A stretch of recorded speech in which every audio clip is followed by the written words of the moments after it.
আজকে তোমাদের সাথে আমি একটা ফিউশন লুক শেয়ার করছি। আগেই বলে দিই কেন ফিউশন বলছি, কারণ একটা লাল লেহেঙ্গার উপরে একদম অল্প জুয়েলারি শাঁখা পলার সাথে লুকটা, মানে ড্রেসেস অ্যান্ড অ্যাক্সেসরিজ। কিন্তু দেখো হেয়ারটা একদম পেতে হয়েছে মুকুটের সাথে, আবার ওদিকে লাল টিপ আর সিঁদুরও কিন্তু ব্যবহার হয়েছে। তো এটা একটা মানে ফিউশন লুক এই কারণেই বললাম, কারণ বেঙ্গলি ব্রাইডাল তোমরা সকলেই জানো যে লাল বেনারসি ইউজ হয়, যেটা এখানে ব্যবহার হয়নি। আজকে তোমাদের সাথে একটা প্র্যাকটিক্যাল প্রবলেম শেয়ার করছি।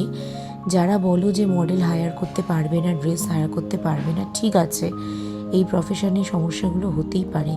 কিন্তু আর একটা জিনিস কি জানো তো, যারা বলে যে বোন বা পাড়াপড়শিদের কাউকে সাজিয়ে প্র্যাকটিস করতে, আমাদের প্র্যাকটিসের সবচেয়ে বড় মাইনাস পয়েন্ট এটাই যে আমাদের কেউ ফেস দিতে চায় না।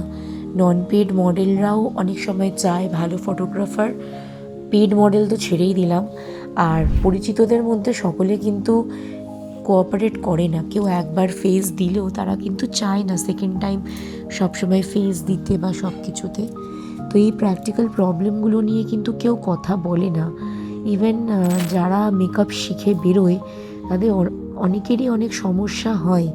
এইগুলো নিয়ে আমার ইচ্ছা আছে তোমাদের সাথে একে একেই প্রত্যেকটা বিষয় শেয়ার করার, কারণ এই সমস্যাগুলোর মধ্যে অনেকেই আছে এবং এই বিষয়গুলো নিয়ে কেউ কথা বলে না। তো আমার এই ভিডিওটা যদি তোমাদের ভালো লেগে থাকে অবশ্যই লাইক করো, কমেন্ট করো, পারলে শেয়ার করো, আর আমার এই চ্যানেলটাকে অবশ্যই করে সাবস্ক্রাইব করো। Thank you.